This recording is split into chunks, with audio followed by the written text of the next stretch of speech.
Yang lebih gila lagi kan, katanya, oh ini kalau terbukti ijazah Jokowi ini palsu, seluruh keputusannya selama menjadi presiden batal, itu salah.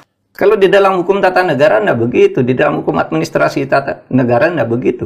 Kalau hanya presiden tidak memenuhi syarat lalu jadi dengan cara memaksa, dengan cara manipulasi, lalu semua keputusannya salah. Dulu Bung Karno juga salah, mengambil kekuasaan yang melanggar konstitusi. Dari mana? Dari Belanda. Belanda tuh punya konstitusi yang disetujui oleh PBB waktu itu, bahwa Indonesia itu bagian dari Nederland. Tapi Bung Karno lawan konstitusi itu. Satu, Bung Karno mengeluarkan dekret itu melanggar konstitusi.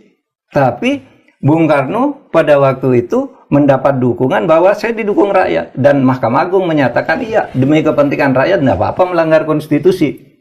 Maka dekret presiden itu dianggap sah. Orde Baru juga begitu. Nah, oleh sebab itu dalam hukum tata negara itu memahaminya bukan begitu. Kalau keputusan presiden itu hukum administrasi negaranya ada asas namanya asas kepastian hukum. Asas kepastian hukum itu keputusan yang sudah dikeluarkan secara sah itu tidak boleh dibatalkan, tetap mengikat. Nanti ada perhitungan ganti rugi, bukan ke misalnya orang yang misalnya ya Pak Jokowi terbukti ijazahnya tidak sah misalnya ya, palsu. Lalu kontrak-kontrak dengan luar negeri, dengan perusahaan-perusahaan apa itu dan sebagainya itu batal, nggak bisa dituntut kita secara internasional. Iya. Gitu, karena keputusannya waktu itu dibuat secara sah. Tinggal sekarang tindakan ininya, gitu, tindakan ke dalamnya. Harusnya UGM tidak perlu terlibat di urusan itu, karena UGM itu yang mengeluarkan ijazah, bukan yang memalsui ijazah. Iya kan? UGM tinggal mengatakan, loh saya sudah mengeluarkan dulu ijazah ini, gitu. Tinggal Pak Jokowi menjelaskan berhubungan sama orang yang mempertanyakan itu kok sampai hilang dan sebagainya.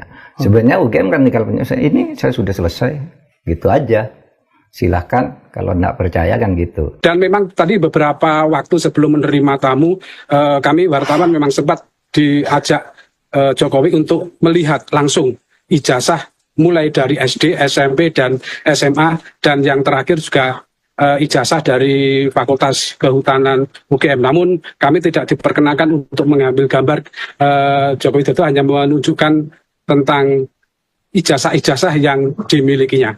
Dan untuk hari ini memang tidak hanya mereka saja yang melakukan aksi demo menuntut keaslian Jokowi Dodo, juga masyarakat masih banyak yang berbondong-bondong untuk berfoto ataupun sekedar bersalaman dengan Presiden RI ke-7.